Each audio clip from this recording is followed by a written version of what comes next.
Le Misanthrope de Molière. Les personnages. Alceste, amant de Célimène, Philinte, ami d'Alceste, Oronte, amant de Célimène, Célimène, amante d'Alceste, Héliante, cousine de Célimène, Arsinoé, ami de Célimène, Alcaste et Clitandre, qui sont des marquis, Basque, un valet de Célimène, un garde de la maréchaussée de France, Dubois, un valet d'Alceste, et la scène est à Paris. Acte premier, scène première entre Philinte et Alceste. Philinte. Qu'est-ce donc? Qu'avez-vous? Alceste, laissez-moi, je vous prie. Philinte. Mais encore, dites-moi, quelle bizarrerie. Alceste, laissez-moi, vous dis-je, et courez vous cacher. Philinte. Mais on entend les gens au moins sans se fâcher. Alceste. Moi, je veux me fâcher, et ne veux point entendre. Philinte. Dans vos brusques chagrins, je ne puis vous comprendre. Et quoique ami, enfin, je suis tout des premiers. Alceste, se levant brusquement. Moi, votre ami? Raillez cela de vos papiers. J'ai fait jusqu'ici profession de l'être. Mais, après ce qu'en vous je viens de voir paraître, je vous déclare net que je ne le suis plus, et ne veux nulle place en des cœurs corrompus. Philinte, je suis donc bien coupable, Alceste, à votre compte. Alceste. Allez, vous devriez mourir de pure honte. Une telle action ne saurait s'excuser, et tout homme d'honneur s'en doit scandaliser. Je vous vois accabler un homme de caresses, et témoigner pour lui les dernières tendresses, de protestations, d'offres et de serments. Vous chargez la fureur de vos embrassements. Et quand je vous demande auprès quel est cet homme, à peine pouvez-vous dire comme il se nomme. Votre chaleur pour lui tombe en vous séparant, et vous me le traitez à moi d'indifférent. Morbleu, c'est une chose indigne, lâche, infâme, de s'abaisser ainsi jusqu'à trahir son âme, et si par un malheur j'en avais fait autant, je m'irais de regret pendre tout à l'instant. Philinte, je ne vois pas pour moi que le cas soit pendable, et je vous supplierais d'avoir tout agréable, que je me fasse un peu grâce sur votre arrêt, et ne me pende pas pour cela, s'il vous plaît. Alceste, que la plaisanterie est de mauvaise grâce. Philinte, mais sérieusement, que voulez-vous qu'on fasse? Alceste, je veux qu'on soit sincère, et qu'en homme d'honneur, on ne lâche aucun mot qui ne parte du cœur. Philinte, lorsqu'un homme vous vient embrasser avec joie, il faut bien le payer de la même monnoie, répondre comme on peut à ses empressements, et rendre offre pour offre et serment pour serment. Alceste, non, je ne puis souffrir cette lâche méthode, qu'affectent la plupart de vos gens à la mode, et je ne hais rien tant que les contorsions de tous ces grands faiseurs de protestations, ces affables donneurs d'ambassades frivoles, ces obligeants diseurs d'inutiles paroles, qui de civilité avec tous font combat, et traitent du même air l'honnête homme et le fat. Quel avantage a-t-on qu'un homme vous caresse, vous jure amitié, foi, zèle, estime, tendresse, et vous fasse de vous un éloge éclatant, lorsqu'au premier faquin il court en faire autant? Non, non, il n'est point d'âme un peu bien située, qui veuille d'une estime ainsi prostituée, et la plus glorieuse a des régals peu chers, dès qu'on voit qu'on nous mêle avec tout l'univers. Sur quelque préférence une estime se fonde, et c'est n'estimer rien qu'estimer tout le monde, puisque vous y donnez, dans ces vices du temps. Morbleu, vous n'êtes pas pour être de mes gens. Je refuse d'un cœur la vaste complaisance, qui ne fait de mérite aucune différence. Je veux qu'on me distingue, et pour le trancher net, l'ami du genre humain n'est point du tout mon fait. Philinte, mais quand on est du monde, il faut bien que l'on rende quelque dehors civil que l'usage demande. Alceste, non, vous dis-je, on devrait châtier sans pitié ce commerce honteux de semblant d'amitié. Je veux que l'on soit homme et qu'en toute rencontre, le fond de notre cœur dans nos discours se montre. Que ce soit lui qui parle et que nos sentiments ne se masquent jamais sous de vains compliments. Philinte, il est bien des endroits où la pleine franchise deviendrait ridicule et serait peu permise, et parfois, n'en déplaise à votre austère honneur, il est bon de cacher ce qu'on a dans le cœur. Serait-il à propos et de la bienséance de dire à 1000 gens tout ce que l'on d'eux l'on pense? Et quand on a quelqu'un qu'on hait ou qui déplaît, lui doit-on déclarer la chose comme elle est? Alceste, oui. Philinte, quoi? Vous iriez dire à la vieille Émilie qu'à son âge il s'y est mal de faire la jolie, et que le blanc qu'elle a scandalise chacun? Alceste, sans doute. Philinte à Doria qu'il est trop importun, et qu'il n'est à la cour oreille qui ne lasse, à compter sa bravoure et l'éclat de sa race. Alceste, fort bien. Philinte, vous vous moquez. Alceste, je ne me moque point, et je vais n'épargner personne sur ce point. Mes yeux sont trop blessés et la cour et la ville ne m'offrent rien qu'objet à m'échauffer la bile. J'entre en une humeur noire, en un chagrin profond, quand je vois vivre entre eux les hommes comme ils font. Je ne trouve partout que lâche flatterie, qu'injustice, intérêt, trahison, fourberie. Je n'y puis plus tenir, j'enrage à mon dessein, et de rompre en visière à tout le genre humain. Philinte, ce chagrin philosophe est un peu trop sauvage. Je ris des noirs accès où je vous envisage, et crois voir en nous deux, sans même soin nourri, ces deux frères que peint l'école des maris. Dont Alceste, mon Dieu, laissons là vos comparaisons fades. Philinte, non, tout de bon, quittez toutes ces incartades. Le monde par vos soins ne se changera pas. Et puisque la franchise a pour vous tant d'appât, je vous dirai tout franc que cette maladie, partout où vous allez, donne la comédie, et qu'un si grand courroux, contre les mœurs du temps, vous tourne en ridicule auprès de bien des gens.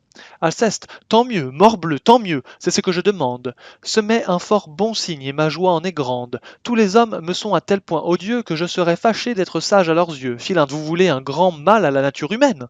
Alceste, oui, j'ai conçu pour elle une effroyable haine. Philinte, tous les pauvres mortels, sans nulle exception, seront enveloppés dans cette aversion. Encore en est-il bien dans le siècle où nous sommes. Alceste, non. Elle est générale et je hais tous les hommes. Les uns parce qu'ils sont méchants et malfaisants, et les autres pour être méchants complaisants. Et n'avoir pas pour eux ces haines vigoureuses que doit donner le vice aux âmes vertueuses.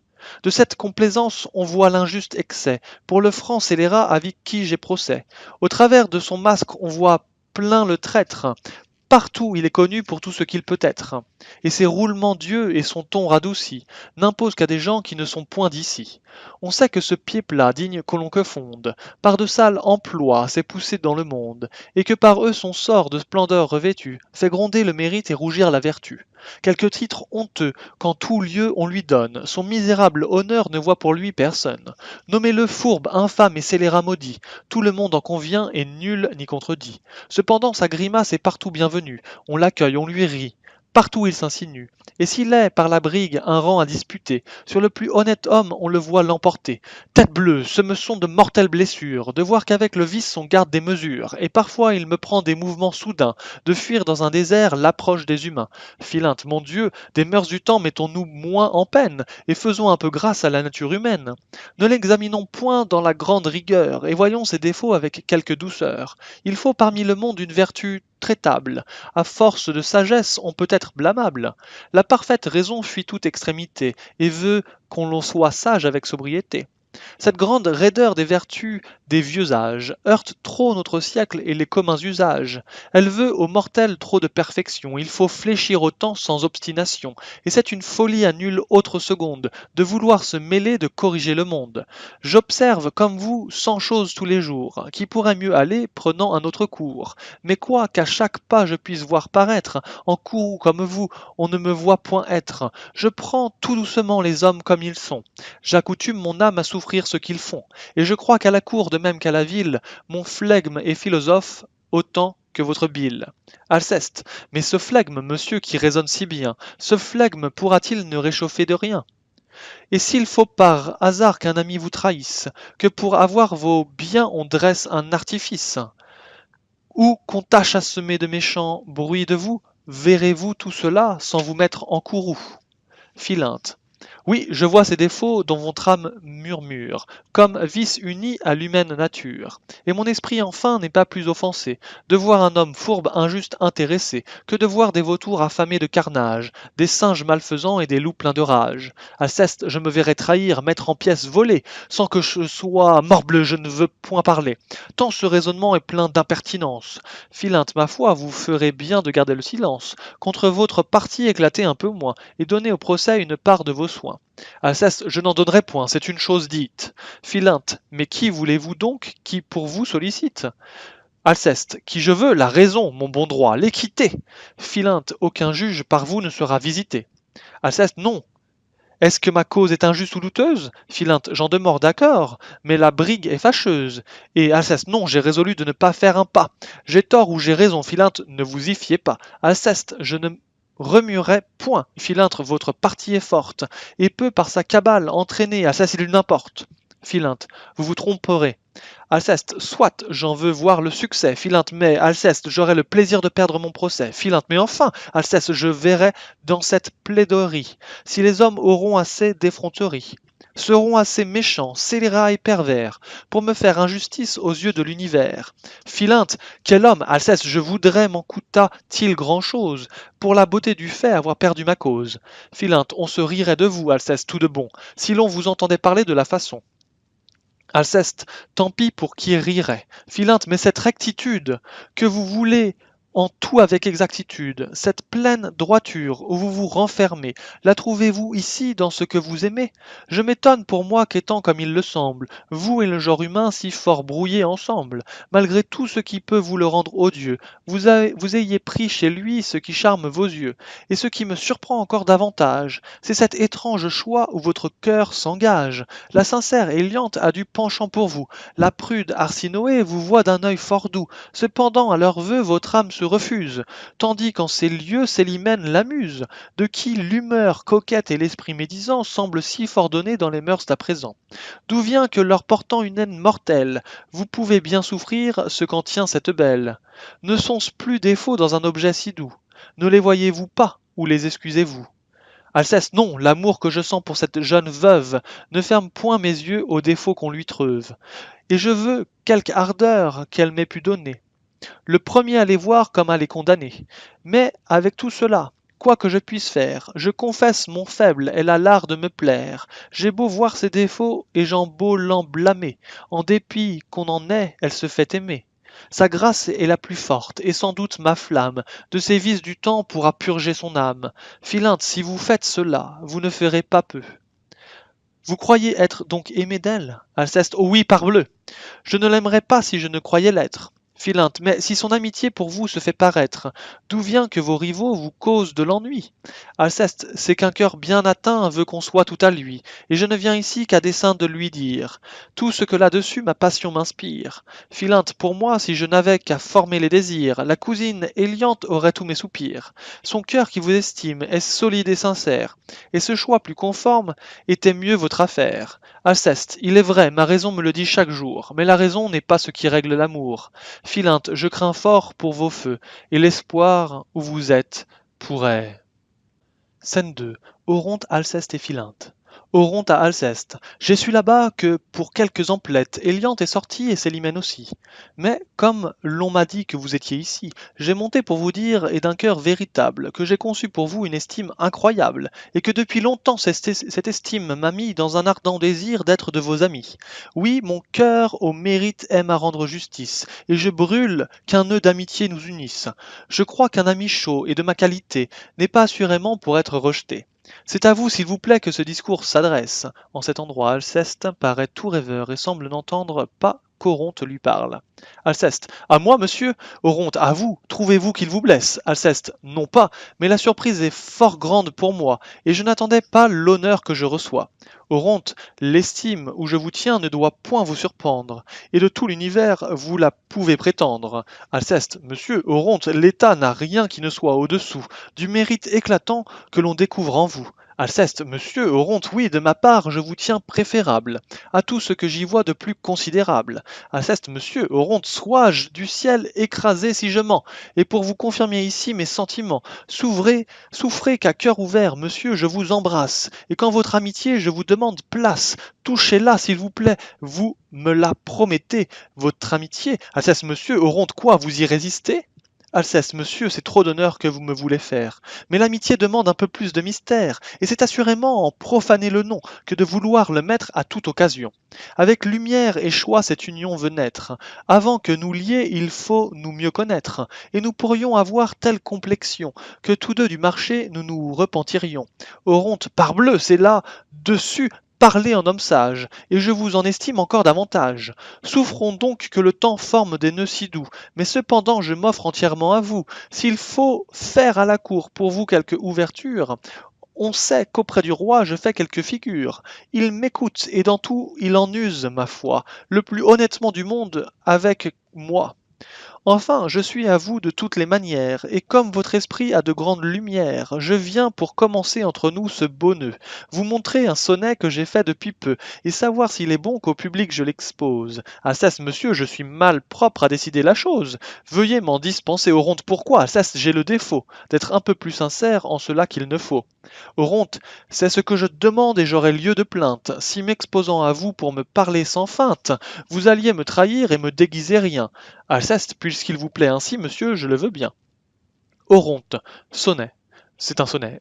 L'espoir, c'est une dame qui de quelque espérance avait flatté ma flamme. L'espoir, ce ne sont point de ces grands vers pompeux, mais de petits vers doux, tendres et langoureux. À toutes ces interruptions, il regarde Alceste. Alceste, nous verrons bien, Oronte, l'espoir. Je ne sais si le style pourra vous en paraître assez net et facile, et si du choix des mots vous vous contenterez. Alceste, nous allons voir, monsieur Oronte, au reste vous saurez que je n'ai demeuré qu'un quart d'heure à le faire. Alceste, voyons, monsieur, le temps ne fait rien à l'affaire. Oronte, l'espoir, il est vrai, nous soulage, et nous berce un temps notre ennui, mais Phyllis, le triste avantage, lorsque rien ne marche après lui. Philinte, je suis déjà charmé de ce petit morceau. Alceste bas, quoi, vous avez le front de trouver cela beau? Oronte, vous eûtes de la complaisance, mais vous en deviez moins avoir, et ne vous pas mettre en dépense, pour ne me donner que l'espoir. Philinte, ah, qu'en termes galants ces choses-là sont mises. Alceste, tout bas, morbleu, vil complaisant, vous louez des sottises. Oronte, s'il faut qu'une attente éternelle pousse à bout l'ardeur de mon zèle, le trépas sera mon recours. Vos soins ne m'en peuvent distraire, belle Phyllis, on désespère, alors qu'on espère toujours. Philinte, la chute en est jolie, amoureuse, admirable, Alceste tout bas, la peste de ta chute, empoisonneur au diable.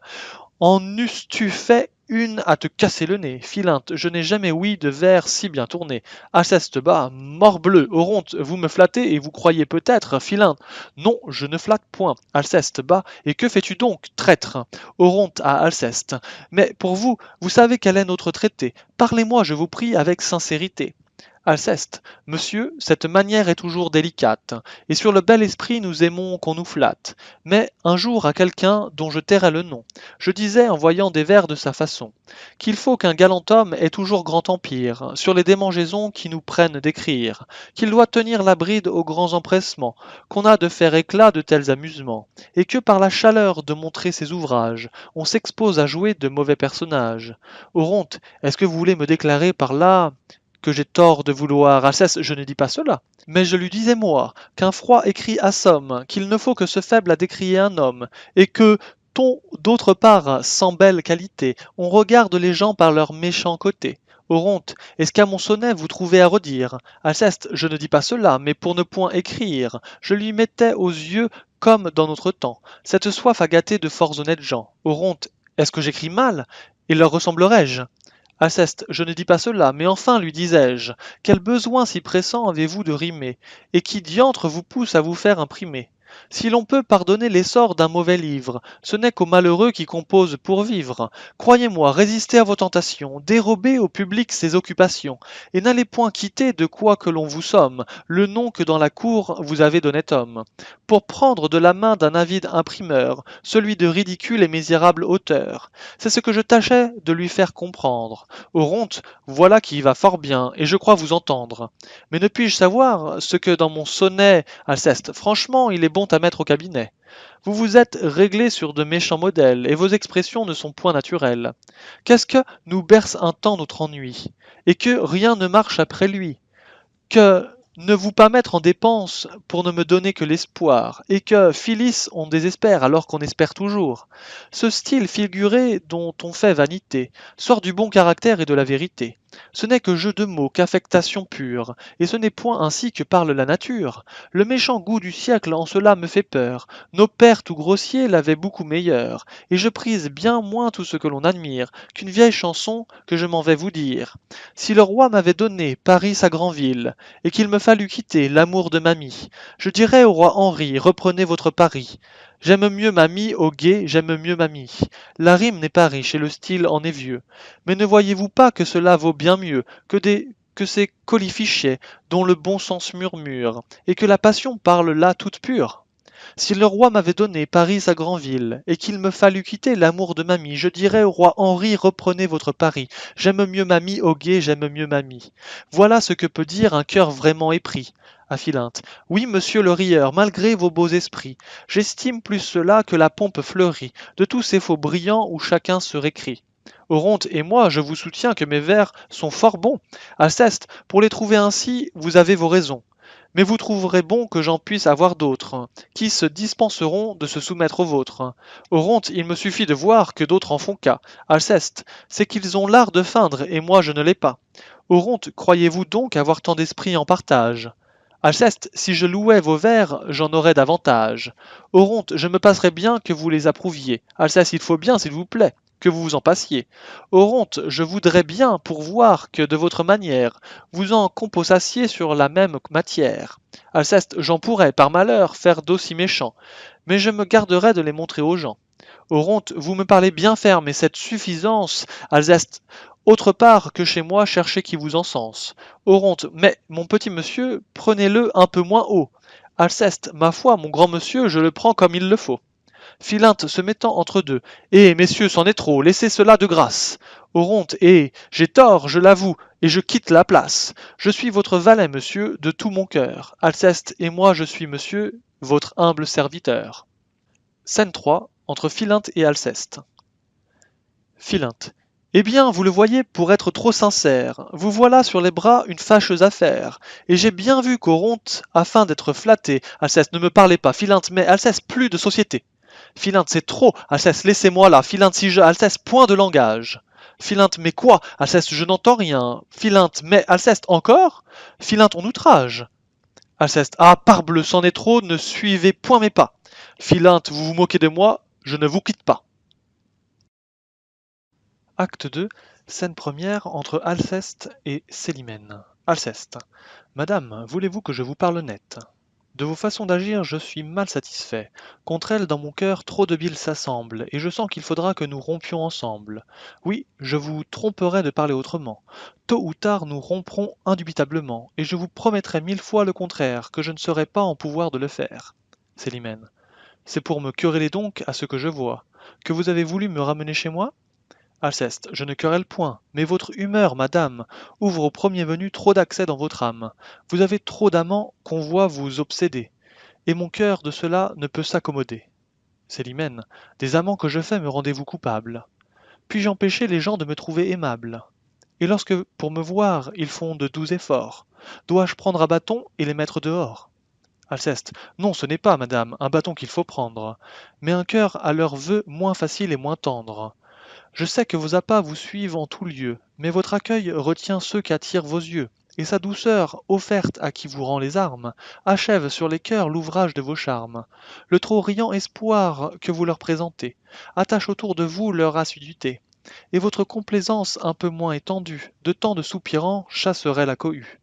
Mais au moins dites-moi, madame, par quel sort votre clitandre a l'heure de vous plaire si fort? Sur quel fond de mérite et de vertu sublime appuyez-vous en lui l'honneur de votre estime? Est-ce par l'ongle long qu'il porte au petit doigt qu'il s'est acquis chez vous l'estime où l'on le voit? Vous êtes-vous rendu avec tout le beau monde au mérite éclatant de sa perruque blonde?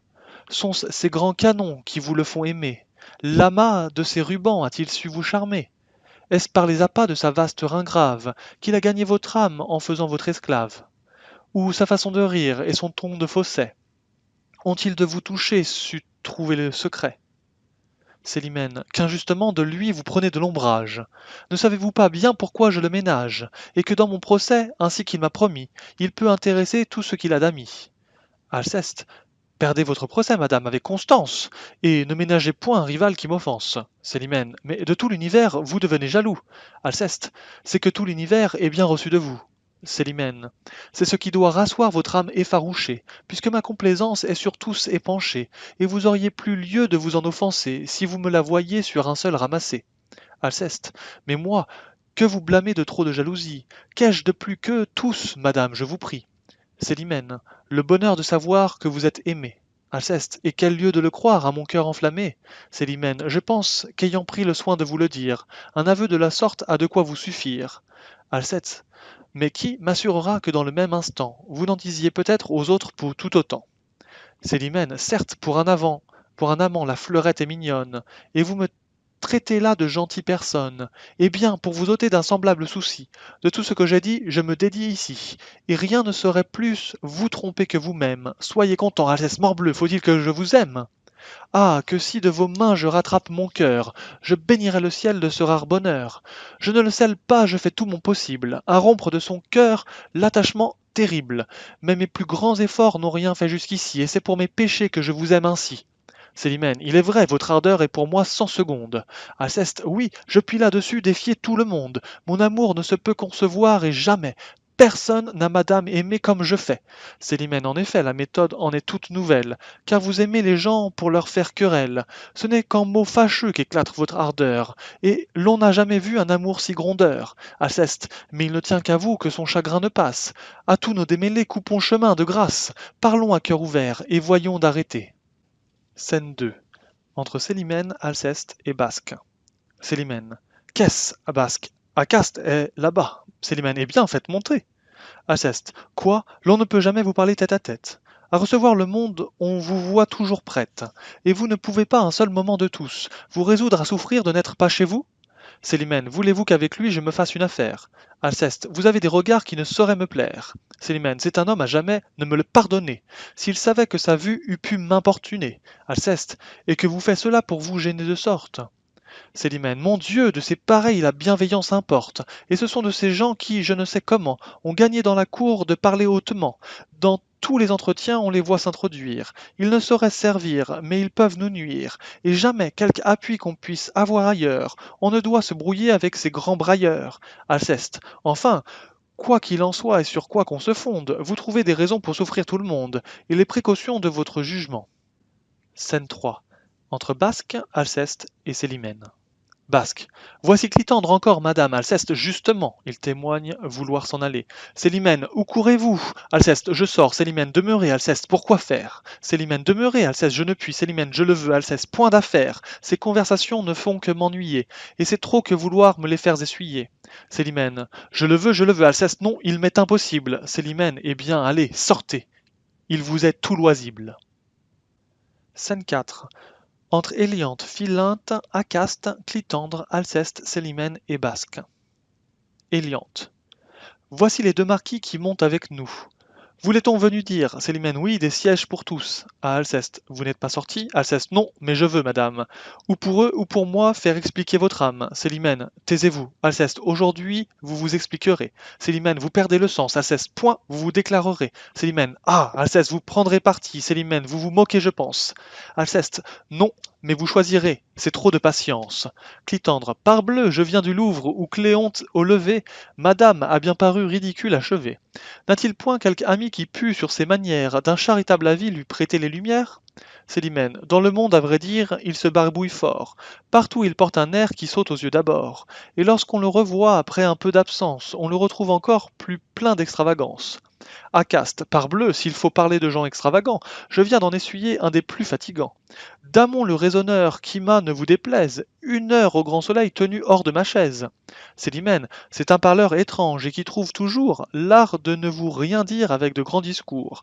Dans les propos qu'il tient, on ne voit jamais goutte, et ce n'est que du bruit que tout ce qu'on écoute. Éliante à Philinte, ce début n'est pas mal, et contre le prochain, la conversation prend un assez bon train. Clitandre, timante encore, madame, est un bon caractère. Célimène, c'est de la tête aux pieds un homme tout mystère, qui vous jette en passant un coup d'œil égaré, et sans aucune affaire est toujours affairé. Tout ce qu'il vous débite en grimaces abonde, à force de façon, il assomme le monde. Sans cesse il a tout bas pour rompre l'entretien, un secret à vous dire, et ce secret n'est rien. De la moindre vertille, il fait une merveille, et puisque jusqu'au bonjour, il dit tout à l'oreille. Acaste et Gérald, madame, Célimène, ô l'ennuyeux conteur. Jamais on le ne voit sortir du grand seigneur.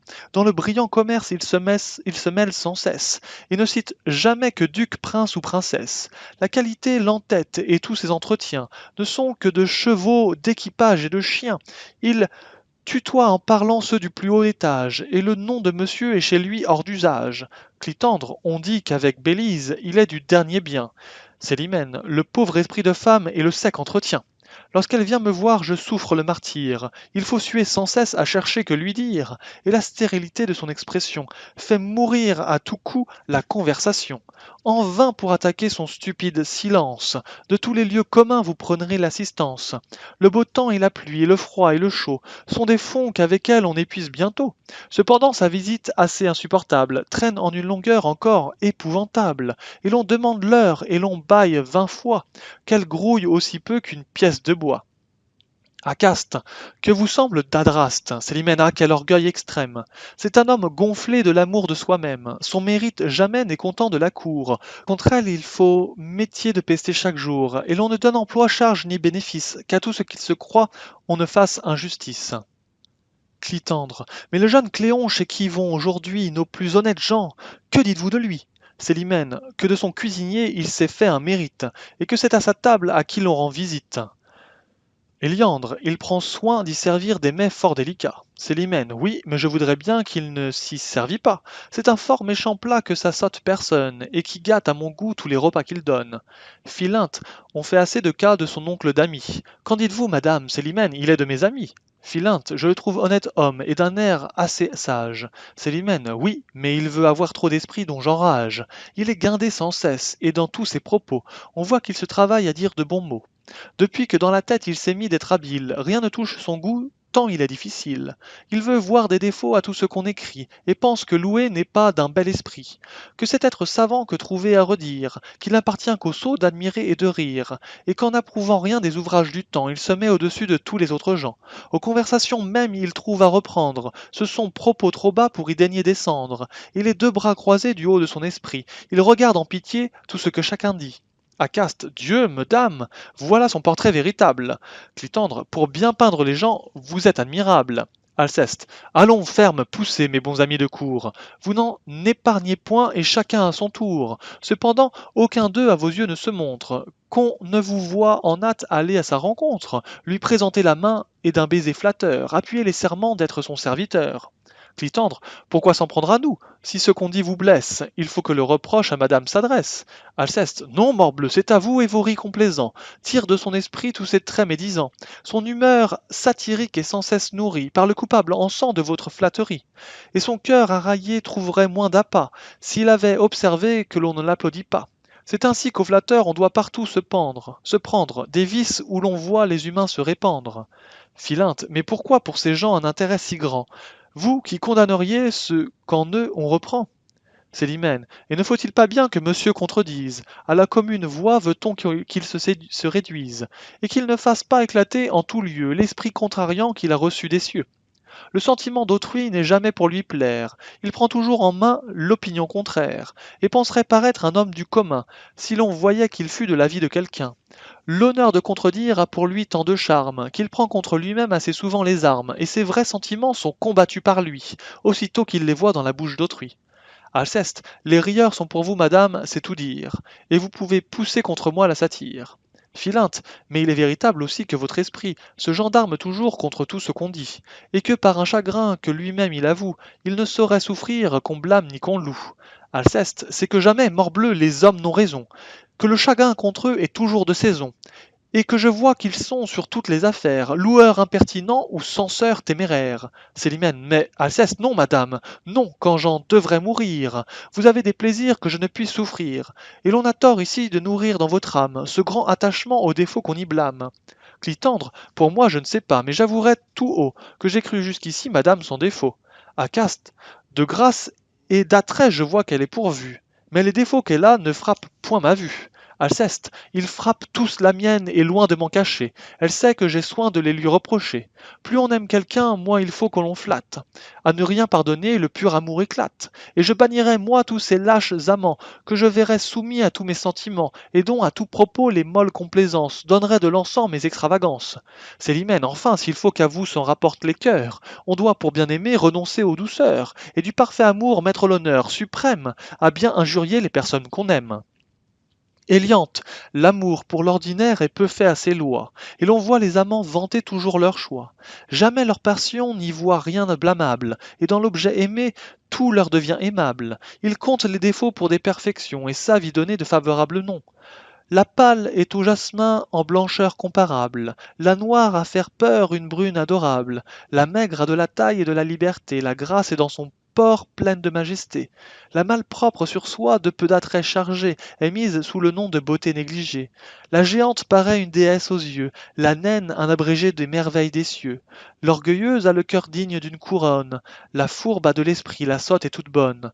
La trop grande parleuse est d'agréable humeur, et la muette garde une honnête pudeur. C'est ainsi qu'un amant, dont l'ardeur est extrême, aime jusqu'au défaut des personnes qu'il aime. Alceste et moi, je soutiens, moi, Célimène, brisons là ce discours, et dans la galerie allons faire deux tours. Quoi? Vous vous en allez, messieurs? Clitandre et Acaste. Non pas, madame. Alceste. La peur de leur départ occupe fort votre âme. Sortez quand vous voudrez, messieurs, mais j'avertis que je ne sors qu'après que vous serez sortis. Acaste. À moins de voir madame en être importunée, rien ne m'appelle ailleurs de toute la journée. Clitandre. Moi, pourvu que je puisse être au petit coucher, je n'ai point d'autre affaire où je sois attaché. Célimène, c'est pour rire, je crois, Alceste, non, en aucune sorte. Nous verrons si c'est moi que vous voudrez qui sorte. Scène 5. Entre Basque, Alceste, Célimène, Héliante, Acaste, Philinte et Clitandre. Basque à Alceste. Monsieur, un homme est là qui voudrait vous parler. Pour affaire, dit-il, qu'on ne peut reculer. Alceste, dis-lui que je n'ai point d'affaire si pressée. Basque, il porte une jaquette à grand basque plissé, avec du dor dessus. Célimène, allez voir ce que c'est. Ou bien faites-le entrer. Alceste au garde qui entre. Qu'est-ce donc qu'il vous plaît? Venez, monsieur. Scène 6. Un garde, Alceste, Célimène, Héliante, Acaste, Philinte et Clitandre. Le garde. Monsieur, j'ai deux mots à vous dire. Alceste. Vous pouvez parler haut, monsieur, pour m'en instruire. Le garde. Messieurs les maréchaux dont j'ai commandement vous mandent de venir les trouver promptement, monsieur. Alceste. Qui? Moi, monsieur? La garde, vous-même. Alceste. Et pourquoi faire? Philinte. C'est d'Oronte et de vous la ridicule affaire. Célimène. Comment? Philinte. Oronte et lui se sont tantôt bravés sur certains petits vers qu'il n'a pas approuvés et l'on veut assoupir la chose en sa naissance. Alceste, moi, je n'aurai jamais de lâche complaisance. Philinte, mais il faut suivre l'ordre, allons, disposez-vous. Alceste, quel accommodement veut-on faire entre nous? La voix de ces messieurs me condamnera-t-elle à trouver bons les vers qui font notre querelle? Je ne me dédie point de ce que j'en ai dit. Je les trouve méchants, Philinte, mais d'un plus doux esprit. Alceste, je n'en démandrai point. Les vers sont exécrables. Philinte, vous devez faire voir des sentiments traitables. Allons, venez. Alceste, j'irai, mais rien n'aura pouvoir de me faire dédire. Philinte, allons vous faire voir. Alceste, or qu'un commandement exprès du roi me vienne, de trouver bons les vers dont on se met en peine, je soutiendrai toujours morbleu qu'ils sont mauvais, et qu'un homme est pendable après les avoir faits. À Clitandre et à Acaste qui rit. Par le semble, messieurs, je ne croyais pas être si plaisant que je suis. Célimène, allez vite paraître, où vous devez. Alceste, j'y vais, madame, et sur mes pas, je reviens en ce lieu pour vider nos débats. Acte 3, scène première entre Clitandre et Acaste. Clitandre, cher marquis, je te vois l'âme bien satisfaite. Toute chose t'égaye et rien ne t'inquiète. Et, en bonne foi, crois-tu, sans t'éblouir les yeux, avoir de grands sujets de paraître joyeux? Acaste. Parbleu, je ne vois pas, lorsque je m'examine, où prendre aucun sujet d'avoir l'âme chagrine. J'ai du bien, je suis jeune et sors d'une maison qui se peut dire noble avec quelque raison. Et je crois par le rang que me donne ma race, qu'il est fort peu d'emplois dont je ne sois en passe, pour le cœur dont surtout nous devons faire cas. On sait sans vanité que je n'en manque pas. Et l'on m'a vu pousser dans le monde une affaire, d'une assez vigoureuse et gaillarde manière. Pour de l'esprit, j'en ai sans doute et du bon goût à juger sans étude et raisonner de tout, à faire aux nouveautés, dont je suis idolâtre, figure de savant sur les bancs du théâtre, y décider en chef et faire du fracas, à tous les beaux endroits qui méritent des A. Je suis assez adroit, j'ai bon air, bonne mine, les dents belles surtout et la taille fort fine. Quant à se mettre bien, je crois sans me flatter, qu'on serait mal venu de me le disputer. Je me vois dans l'estime autant qu'on y puisse être, fort aimé du beau sexe et bien auprès du maître. Je crois qu'avec cela, mon cher marquis, je crois, qu'on peut par tout pays être content de soi. Clitandre. Oui, mais trouvant ailleurs des conquêtes faciles, pourquoi pousser ici des soupirs inutiles? Acaste, moi, parbleu, je ne suis de taille ni d'humeur à pouvoir d'une belle essuyer de la froideur. C'est aux gens mal tournés au mérite vulgaire, à brûler constamment pour des beautés sévères, à languir à leurs pieds et souffrir leur rigueur, à chercher le secours des soupirs et des pleurs, et tâcher par des soins d'une très longue suite d'obtenir ce qu'on nie à leur peu de mérite. Mais les gens de mon air, marquis, ne sont pas faits pour aimer à crédit et faire tous les frais. Quelque rare que soit le mérite des belles, je pense, Dieu merci, qu'on vaut son prix comme elles. Et pour se faire honneur d'un cœur comme le mien, ce n'est pas la raison qu'il ne leur coûte rien, et qu'au moins à tout mettre en des justes balances, il faut qu'à frais communs se fassent les avances. Clitandre, tu penses donc, marquis, être fort bien ici. Acaste, j'ai quelques lieux, marquis, de le penser ainsi. Clitandre, crois-moi, détache-toi de cette erreur extrême. Tu te flattes, mon cher, et t'aveugles toi-même. Acaste, il est vrai, je me flatte et m'aveugle en effet. Clitandre, mais qui te fait juger ton bonheur si parfait? Acaste, je me flatte. Clitandre, sur quoi fonder tes conjectures? Acaste, je m'aveugle. Clitandre, en as-tu des preuves qui soient sûres? Acaste, je m'abuse, te dis-je. Clitandre, est-ce que de ses vœux, Célimène t'a fait quelque secret aveu? Acaste, non, je suis maltraité. Clitandre, réponds-moi, je te prie. Acaste, je n'ai que des rebuts. Clitandre, laissons la raillerie, et me dis quel espoir on peut t'avoir donné. Acaste, je suis le misérable et toi le fortuné. On a pour ma personne une aversion grande, et quelqu'un de ces jours il faut que je me pende. Clitandre, oh ça, veux-tu, marquis, pour ajuster nos vœux, que nous tombions d'accord d'une chose tous deux? Qui, qui pourra montrer une marque certaine d'avoir meilleure part au cœur de Célimène? L'autre ici fera place au vainqueur prétendu, et le délivrera d'un rival assidu. Acaste, ah parbleu, tu me plais avec un tel langage, et du bon de mon cœur à cela je m'engage. Mais chut! Scène 2. Célimène, Acaste, Clitandre. Célimène, encore ici, Clitandre, l'amour retient nos pas. Célimène, je viens d'ouïr entrer un carrosse là-bas. Savez-vous qui c'est, Clitandre? Non. Scène 3. Basque, Célimène, Acaste, Clitandre. Basque, Arsinoé, madame. Monte ici pour vous voir. Célimène, que me veut cette femme? Basque, Eliante, là-bas, est à l'entretenir. Célimène, de quoi s'avise-t-elle et qui la fait venir? Acaste, pour prude consommée en tout lieu elle passe. Et l'ardeur de son zèle, Célimène, oui, oui, franche grimace. Dans l'âme, elle est du monde et ses soins tentent tout. Pour accrocher quelqu'un sans en avenir à bout. Elle ne saurait voir qu'avec un œil d'envie les amants déclarés dont une autre est suivie, et son triste mérite abandonné de tous, contre le siècle aveugle et toujours en courroux. Elle tâche à couvrir d'un faux voile de prude ce que chez elle on voit d'affreuse solitude, et pour sauver l'honneur de ses faibles appâts, elle attache du crime au pouvoir qu'ils n'ont pas. Cependant un amant plairait fort à la dame, et même pour Alceste, elle a tendresse d'âme. Ce qu'il me rend de soin outrage ses attraits, elle veut que ce soit un vol que je lui fais, et son jaloux dépit qu'avec peine elle cache, en tout endroit sous main contre moi se détache. Enfin, je n'ai rien vu de si sot à mon gré, elle est impertinente au suprême degré, et... Scène 4. Arsinoé, Célimène. Célimène. Ah, quel heureux sort en ce lieu vous amène! Madame, sans mentir, j'étais de vous en peine. Arsinoé. Je viens pour quelque avis que j'ai cru vous devoir. Célimène. Ah mon Dieu, que je suis contente de vous voir! Clitandre et Acaste sortent en riant. Arsinoé. Leur départ ne pouvait plus à propos se faire. Célimène. Voulons-nous nous asseoir? Arsinoé. Il n'est pas nécessaire. Madame, l'amitié doit surtout éclater aux choses qui le plus nous peuvent importer. Et comme il n'en est point de plus grande importance que celle de l'honneur et de la bienséance, je viens par un avis qui touche votre honneur témoigner l'amitié que pour vous a mon cœur. Hier, j'étais chez des gens de vertu singulière, où sur vous du discours on tourna la matière. Et là, votre conduite avec ses grands éclats, madame eut le malheur qu'on ne la loua pas. Cette foule de gens dont vous s'offrez visite, votre galanterie et les bruits qu'elle excite, trouvèrent des censeurs plus qu'il n'aurait fallu, et bien plus rigoureux que je n'eusse voulu. Vous pouvez bien penser quel parti je sus prendre. Je fis ce que je pus pour vous pouvoir défendre. Je vous excusai fort sur votre intention, et voulus de votre âme être la caution.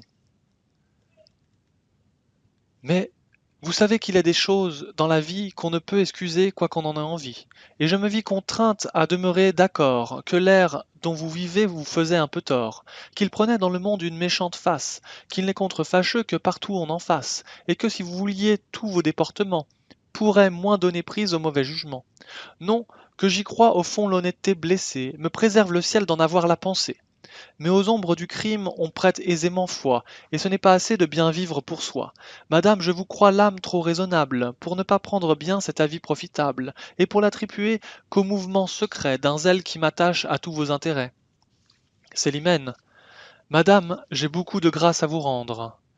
Un tel avis m'oblige et loin de le mal prendre, j'en prétends reconnaître à l'instant la faveur.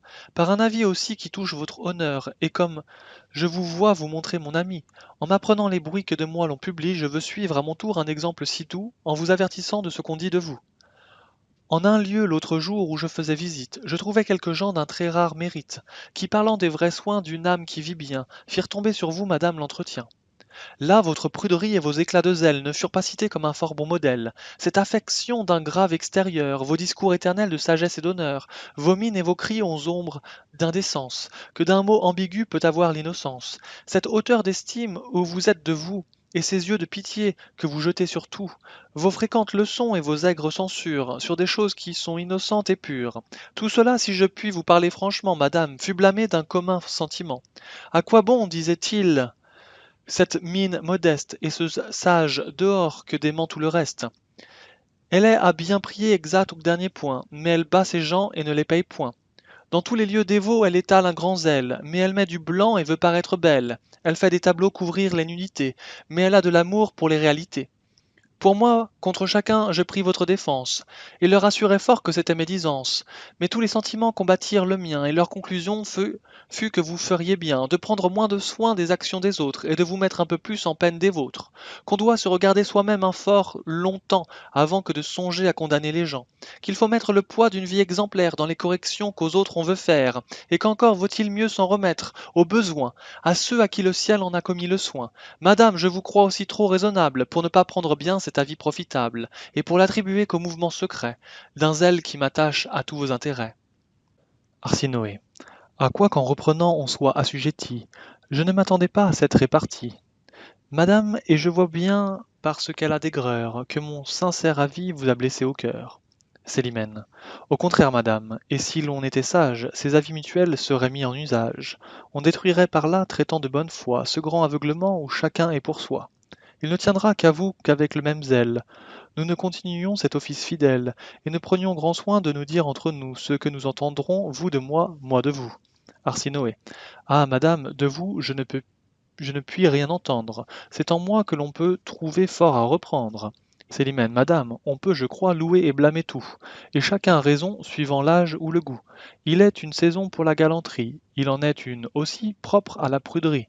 On peut, par politique, en prendre le parti, quand de nos jeunes ans l'éclat est amorti, cela sert à couvrir de fâcheuses disgrâces. Je ne dis pas qu'un jour je ne suive vos traces, l'âge emmènera tout, et ce n'est pas le temps.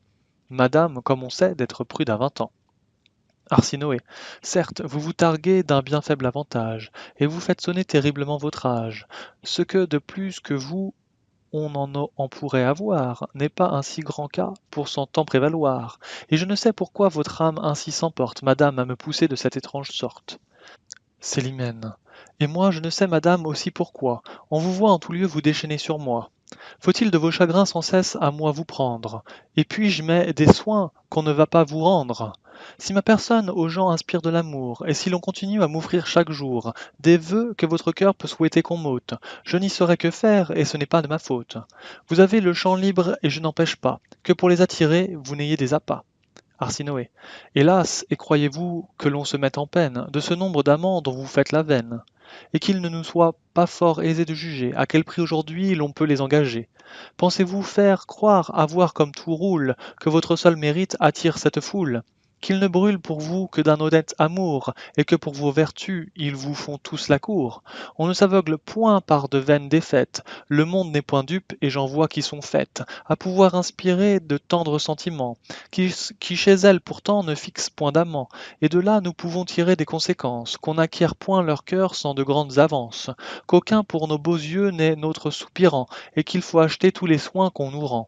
Ne vous enflez donc point d'une si grande gloire, pour les petits brillants d'une faible victoire, et corrigez un peu l'orgueil de vos appâts, de traiter pour cela les gens de haut en bas. Si nos yeux enviaient les conquêtes des vôtres, je pense qu'on pourrait faire comme les autres, ne se point ménager et vous faire bien voir que l'on a des amants quand on en veut avoir. C'est l'hymen. Ayez-en donc, madame, et voyons cette affaire. Par ce rare secret, efforcez-vous de plaire, et sans Arsinoé, brisons, madame, un pareil entretien. Il pousserait trop loin votre esprit et le mien, et j'aurais pris déjà le congé qu'il faut prendre, si mon carrosse encore ne m'obligeait d'attendre. Célimène. Autant qu'il vous plaira, vous pourrez arrêter. Madame, et là-dessus rien ne doit vous hâter. Mais sans vous fatiguer de ma cérémonie, je m'en vais vous donner meilleure compagnie. Et monsieur, qu'à propos le hasard fait venir, remplira mieux ma place à vous entretenir. Alceste, il faut que j'aille écrire un mot de lettre, que, sans me faire tort, je ne saurais remettre. Soyez avec madame, elle aura la bonté d'excuser aisément mon incivilité. Scène 5. Alceste et Arsinoé. Arsinoé. Vous voyez, elle veut que je vous entretienne, attendant un moment que mon carrosse vienne, et jamais tous ces soins ne pouvaient m'offrir rien qui me fût plus charmant qu'un pareil entretien. En vérité, les gens d'un mérite sublime entraînent de chacun et l'amour et l'estime, et le vôtre sans doute a des charmes secrets, qui font entrer mon cœur dans tous vos intérêts. Je voudrais que la cour, par un regard propice, à ce que vous valez rendît plus de justice. Vous avez à vous plaindre et je suis en courroux, quand je vois chaque jour qu'on ne fait rien pour vous. Alceste, moi, madame, et sur quoi pourrais-je en rien prétendre? Quel service à l'État est-ce qu'on m'a vu rendre? Qu'ai-je fait, s'il vous plaît, de ces brillants de soie, pour me plaindre à la cour qu'on ne fait rien pour moi? Arsinoé, tous ceux sur qui la cour jette des yeux propices n'ont pas toujours rendu de ces fameux services. Il faut l'occasion ainsi que le pouvoir, et le mérite enfin que vous nous faites voir. De vrai, Alceste, mon Dieu, laissons mon mérite de grâce. De quoi voulez-vous là que la cour s'embarrasse? Elle aurait fort à faire, et ses soins seraient grands, d'avoir à déterrer le mérite des gens. Arsinoé, un mérite éclatant se déterre lui-même. Du vôtre, en bien des lieux, on fait un cas extrême. Et vous serez de moi qu'en deux fort bons endroits. Vous fûtes hier loué par des gens d'un grand poids. Alceste. Et madame, l'on loue aujourd'hui tout le monde, et le siècle par là n'a rien qu'on ne confonde.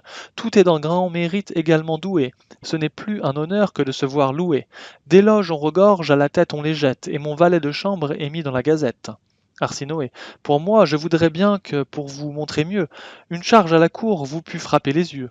Pour peu que d'y songer, vous nous fassiez les mines. On peut, pour vous servir, remuer des machines, et j'ai des gens en main que j'emploierai pour vous, qui vous feront à tout un chemin assez doux. Alceste, et que voudriez-vous, madame, que j'y fisse? L'humeur dont je me sens veut que je m'en bannisse.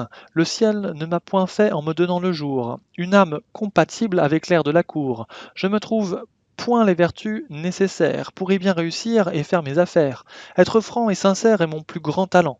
Je ne sais point jouer les hommes en parlant, et qui n'a pas le don de cacher ce qu'il pense doit faire en ce pays fort peu de résidence. Hors de la cour, sans doute, on n'a pas cet appui, et ces titres d'honneur qu'elle donne aujourd'hui. Mais on n'a pas aussi, perdant ses avantages, le chagrin de jouer de fort sots personnages. On n'a point à souffrir 1000 rebuts cruels, on n'a point à louer les vers de monsieur tel, à donner de l'encens à madame une telle, et de nos francs marquis essuyer la cervelle. Arsinoé, laissons, puisqu'il vous plaît ce chapitre de cour, mais il faut que mon cœur vous plaigne en votre amour, et pour vous découvrir là-dessus mes pensées, je souhaiterais fort vos ardeurs mieux placées. Vous méritez sans doute un sort beaucoup plus doux, et celle qui vous charme est indigne de vous. Alceste, mais en disant cela, songez-vous, je vous prie, que cette personne est madame, votre amie. Arsinoé, oui, mais ma conscience est blessée en effet, de souffrir plus longtemps le tort que l'on vous fait. L'état où je vous vois afflige trop mon âme, et je vous donne avis qu'on trahit votre flamme. Alceste, c'est me montrer, madame, un tendre mouvement, et de pareil avis oblige un amant. Arsinoé, oui, toute mon amie, elle est, et je la nomme, indigne d'asservir le cœur d'un galant homme, et le sien n'a pour vous que de feintes douceurs. Alceste, cela se peut, madame, on ne voit pas les cœurs, mais votre charité se serait bien passée de jeter dans le mien une telle pensée. Arsinoé, si vous ne voulez pas être désabusé, il faut ne vous rien dire, il est assez aisé. Alceste, non, mais sur ce sujet, quoi que l'on nous expose, les doutes sont fâcheux plus que toute autre chose, et je voudrais pour moi qu'on ne me fît savoir que ça qu'avec clarté l'on peut me faire voir. Arsinoé, eh bien c'est assez dit, et sur cette matière, vous allez recevoir une pleine lumière. Oui, je veux que de tous vos yeux vous fassent foi. Donnez-moi seulement la main jusque chez moi. Là, je vous ferai voir une preuve fidèle de l'infidélité du cœur de votre belle, et si pour d'autres yeux le vôtre peut brûler, on pourra vous offrir de quoi vous consoler. Acte 4, scène première entre Éliante et Philinte. Non, L'on n'a point vu d'âme à manier si dure, ni d'accommodement plus pénible à conclure. En vain de tous côtés on l'a voulu tourner, hors de son sentiment on n'a pas pu l'entraîner. Et jamais différent si bizarre, je pense, n'avait de ces messieurs occupé la prudence. Non, messieurs, disait-il, je ne me dédie point, et tomberai d'accord de tout hors de ce point. De quoi s'offense-t-il et que veut-il me dire? Y va-t-il de sa gloire à ne pas bien écrire? Que lui fait mon avis, qu'il a pris de travers? On peut être honnête homme et faire mal des vers. Ce n'est point à l'honneur que touchent ces matières. Je le tiens galant homme en toutes les manières, homme de qualité, de mérite et de cœur. Tout ce qu'il vous plaira, mais fort méchant auteur. Je louerai, si l'on veut, son train et sa dépense, son adresse à cheval, aux armes, à la danse. Mais pour louer ses vers, je suis son serviteur. Et lorsque d'en mieux faire on n'a pas le bonheur, on ne doit de rimer avoir aucune envie, qu'on y soit condamné sur peine de la vie. Enfin, toute la grâce et l'accommodement, où c'est avec effort plier son sentiment, c'est de dire, croyant adoucir bien son style, Monsieur, je suis fâché d'être si difficile, et pour l'amour de vous, je voudrais de bon cœur avoir trouvé tantôt votre sonnet meilleur. Et dans une embrassade, on leur a, pour conclure, fait vite envelopper toute la procédure. Eliante. Dans ses façons d'agir, il est fort singulier. Mais j'en fais, je l'avoue, un cas particulier, et la sincérité dont son âme se pique a quelque chose en soi de noble et d'héroïque. C'est une vertu rare au siècle d'aujourd'hui, et je la voudrais voir partout comme chez lui. Philinte, pour moi, plus je le vois, plus surtout je m'étonne, de cette passion où son cœur s'abandonne, de l'humeur dont le ciel a voulu le former. Je ne sais pas comment il s'avise d'aimer, et je sais encore moins comment votre cousine peut être la personne où son penchant l'incline. Eliante, cela fait assez voir que l'amour dans les cœurs n'est pas toujours produit par un rapport d'humeur, et toutes ces raisons de douce sympathie, dans cet exemple-ci, se trouvent démenties. Philinte, mais croyez-vous qu'on l'aime aux choses qu'on peut voir? Eliante, c'est un point qu'il n'est pas fort aisé de savoir. Comment pouvoir juger s'il est vrai qu'elle l'aime? Son cœur de ce qu'il sent n'est pas bien sur lui-même. Il aime quelquefois sans qu'il le sache bien, et croit aimer aussi parfois qu'il n'en est rien. Philinte, je crois que notre ami près de cette cousine trouvera des chagrins plus qu'il ne s'imagine, et s'il avait mon cœur à dire vérité, il tournerait ses vœux tout d'un autre côté, et par un choix plus juste on le verrait, madame, profiter des bontés que lui montre votre âme. Eliante, pour moi je n'en fais point de façon, et je crois qu'on doit sur de tels points être de bonne foi. Je ne m'oppose point à toute sa tendresse, au contraire mon cœur pour elle s'intéresse, et si c'était qu'à moi la chose pût tenir, moi-même à ce qu'il aime, on me verrait l'unir. Mais si dans un tel choix, comme tout se peut faire, son amour éprouvait quelque destin contraire, s'il fallait que d'un autre on couronnât les feux, je pourrais me résoudre à recevoir ses vœux, et le refus souffert en pareille occurrence ne m'y ferait trouver aucune répugnance. Philinte, et moi de mon côté je ne m'oppose pas. Madame a ses bontés qu'on pour lui vos appâts. Et lui-même, s'il veut, il peut bien vous instruire de ce que là-dessus j'ai pris soin de lui dire. Mais si par un hymen qui les joindrait eux deux, vous étiez hors d'état de recevoir ses vœux, tous les miens tenteraient la faveur éclatante qu'avec tant de beauté votre âme lui présente. Heureux si, quand son cœur s'y pourra dérober, elle pouvait sur moi, madame, retomber. Eliante, vous vous divertissez, Philinte. Philinte, non, madame. Et je vous parle ici du meilleur de mon âme. J'attends l'occasion de m'offrir hautement, et de tous mes souhaits j'empresse le moment. Scène 2. Entre Alceste, Eliante et Philinte. Alceste. Ah, faites-moi raison, madame, d'une offense, qui vient de triompher de toute ma constance. Eliante, qu'est-ce donc? Qu'avez-vous qui vous puisse émouvoir? Alceste. J'ai ce que, sans mourir, je ne puis concevoir, et le déchaînement de toute la nature ne m'accablerait pas comme cette aventure. C'en est fait, mon amour, je ne saurais parler. Eliante, que votre esprit un peu tâche à se rappeler. Alceste, ô juste ciel, faut-il qu'on joigne à tant de grâce les vices odieux des âmes les plus basses? Eliante, mais encore, qui vous peut, Alceste? Ah, tout est ruiné. Je suis trahi, je suis assassiné. Célimène, eût-on pu croire cette nouvelle? Célimène me trompe et n'est qu'une infidèle. Eliante, avez-vous pour le croire un juste fondement? Philinte, peut-être est-ce un soupçon conçu légèrement, et votre esprit jaloux prend parfois des chimères. Alceste, ah morbleu! Mêlez-vous, monsieur, de vos affaires. C'est de sa trahison n'être que trop certain que l'avoir dans ma poche écrite de sa main. Oui, madame, une lettre écrite pour Oronte a produit à mes yeux ma disgrâce et sa honte. Oronte, dont j'ai cru qu'elle fuyait les soins, et que de mes rivaux je redoutais le moins. Philinte, une lettre peut bien tromper par l'apparence, et n'est pas quelquefois si coupable qu'on pense. Alceste, monsieur, encore un coup, laissez-moi, s'il vous plaît, et ne prenez souci que de votre intérêt. Éliante, vous devez modérer vos transports et l'outrage. Alceste, madame, c'est à vous qu'appartient cet ouvrage. C'est à vous que mon cœur a recours aujourd'hui pour pouvoir s'affranchir de son cuisant ennui. Vengez-moi d'une ingrate et perfide parente qui trahit lâchement une ardeur si constante. Vengez-moi de ce trait qui doit vous faire horreur. Éliante, moi, vous venger, comment? Alceste, en recevant mon cœur. Acceptez-le, madame, au lieu de l'infidèle. C'est par là que je puis prendre vengeance d'elle. Et je la veux punir par les sincères vœux, par le profond amour, les soins respectueux, les devoirs empressés et l'assidu service, dont ce cœur va vous faire un ardent sacrifice. Éliante, je compatis sans doute à ce que vous souffrez, et ne méprise point le cœur que vous m'offrez, mais peut-être le mal n'est pas si grand qu'on pense, et vous pourrez quitter ce désir de vengeance. Lorsque l'injure part d'un objet plein d'appât, on fait force dessein qu'on n'exécute pas. On a beau voir pour rompre une raison puissante, une coupable aimée est bientôt innocente. Tout le mal qu'on lui veut se dissipe aisément, et l'on sait ce que c'est qu'un courroux d'un amant.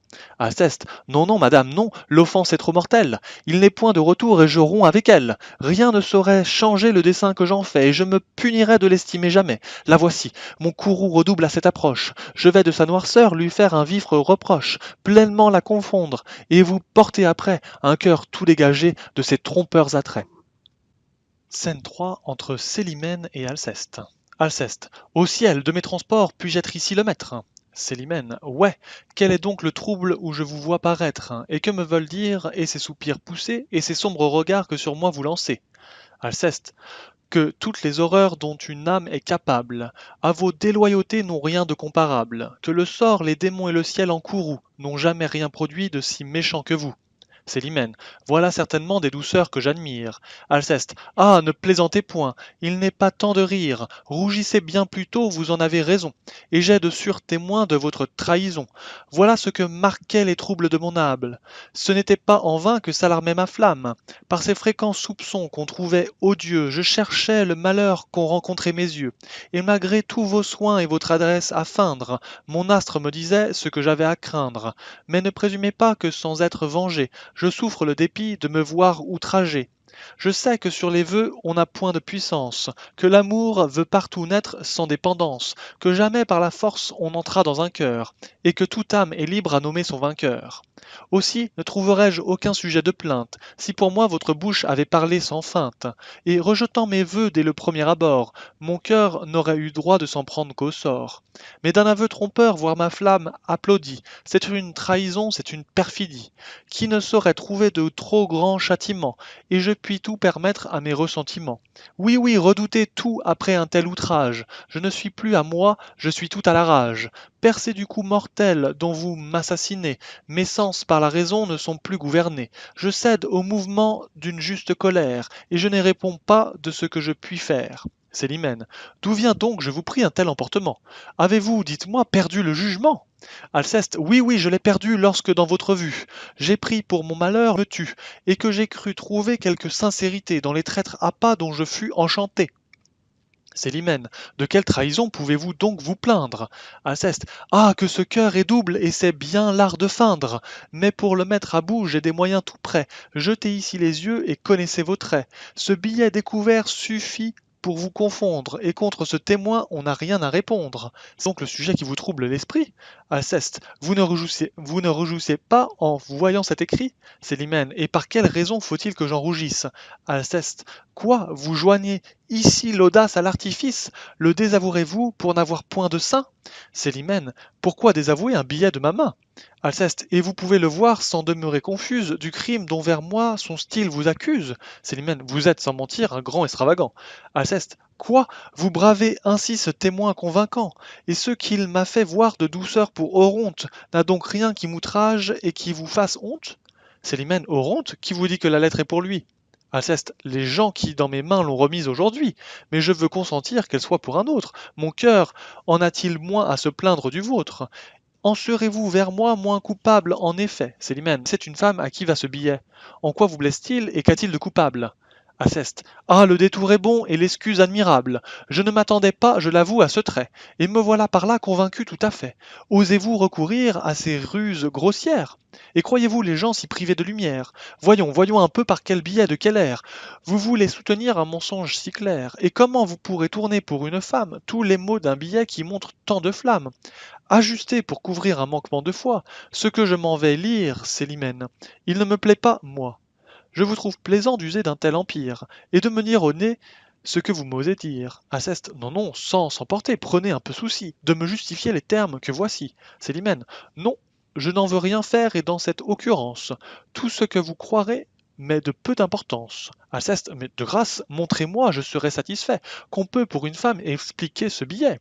Pour Oronte, et je veux que l'on croie. Je reçois tous ces soins avec beaucoup de joie, j'admire ce qu'il dit, j'estime ce qu'il est, et je tombe d'accord de tout ce qu'il vous plaît. Faites, prenez parti, que rien ne vous arrête, et ne me rompez pas davantage la tête. Alceste, ciel, rien de plus cruel peut-il être inventé?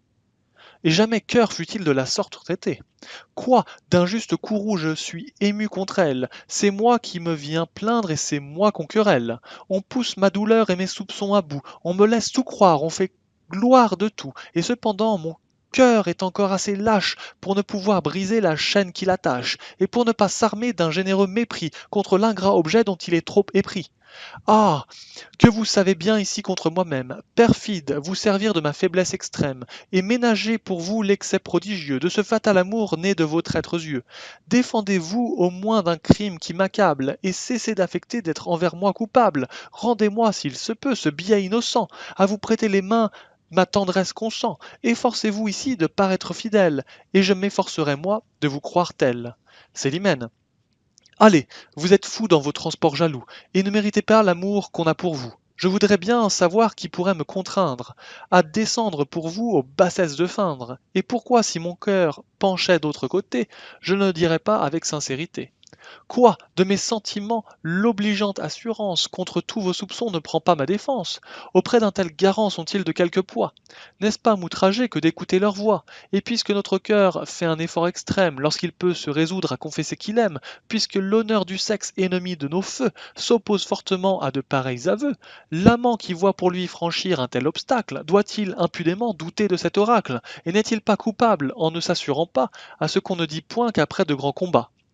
Allez, de tels soupçons méritent ma colère, et vous ne valez pas que l'on vous considère. Je suis sotte et veux mal à ma simplicité, de conserver encore pour vous quelque bonté. Je devrais autre part attacher mon estime, et vous faire un sujet de plainte légitime. Alceste, ah traîtresse, mon faible est étrange pour vous, sans doute avec des mots si doux, mais il n'importe, il faut suivre ma destinée, à votre foi mon âme est tout abandonnée. Je veux voir jusqu'au bout quel sera votre cœur, et si de me trahir il aura la noirceur. Célimène, non, vous ne m'aimez point comme il faut que l'on aime. Alceste, ah, rien n'est comparable à mon amour extrême, et dans l'ardeur qu'il a de se montrer à tous, il va jusqu'à former des souhaits contre vous. Oui, je voudrais qu'aucun de vous trouvât aimable, que vous fussiez réduite en un sort misérable, que le ciel en naissant ne vous eût donné rien, que vous n'eussiez ni rang, ni naissance, ni bien, afin que, de mon cœur l'éclatant sacrifice, vous pût d'un pareil sort réparer l'injustice, et que j'eusse la joie et la gloire en ce jour, de vous voir tenir tout des mains de mon amour. Célimène, c'est me vouloir du bien d'une étrange manière. Me préserve le ciel que vous ayez matière. Voici monsieur Dubois, plaisamment figuré. Scène 4. Dubois, Célimène, Alceste. Alceste, que veut cet équipage et cet air effaré? Qu'as-tu, Dubois, monsieur? Alceste, eh bien, Dubois, voici bien des mystères. Alceste, qu'est-ce, Dubois? Nous sommes mal, monsieur, dans nos affaires. Alceste, quoi, Dubois? Parlerai-je haut? Alceste, oui, parle et promptement, Dubois. N'est-il point là quelqu'un? Alceste, ah, que d'amusement! Veux-tu parler? Dubois, monsieur, il faut faire retraite. Alceste, comment, Dubois? Il faut ici déloger sans trompette. Alceste, et pourquoi? Dubois, je vous dis qu'il faut quitter ce lieu. Alceste, la cause? Dubois, il faut partir, monsieur, sans dire adieu. Alceste, mais par quelle raison me tiens-tu ce langage? Dubois, par la raison, monsieur, qu'il faut plier bagage. Alceste, ah, je te casserai la tête, assurément, si tu ne veux, Marot, t'expliquer autrement. Dubois, monsieur, un homme noir et d'habit et de mine, est venu nous laisser jusque dans la cuisine un papier griffonné d'une telle façon qu'il faudrait pour le lire être pique-démon. C'est de votre procès, je n'en fais aucun doute, mais le diable d'enfer, je crois, n'y verrait goutte. Alceste, eh bien, quoi? Ce papier qu'a-t-il à démêler, traître, avec le départ dont tu viens me parler? Dubois. C'est pour vous dire ici, monsieur, qu'une heure ensuite, un homme qui souvent vous vient rendre visite est venu vous chercher avec empressement, et ne vous trouvant pas m'a chargé doucement, sachant que je vous sers avec beaucoup de zèle, de vous dire, attendez, est-ce qu'il s'appelle? Comment il s'appelle? Ah, laisse là son nom, traître, et dis ce qu'il t'a dit. Dubois, c'est un de vos amis, enfin cela suffit. Il m'a dit que d'ici votre péril vous chasse et que d'être arrêté, le sort vous y menace. Alceste, mais quoi? N'a-t-il voulu te rien spécifier? Dubois, non, il m'a demandé de l'encre et du papier, et vous a fait un mot où vous pourrez, je pense, du fond de ce mystère avoir la connaissance. Alceste, donne-le donc, Célimène, peut envelopper ceci?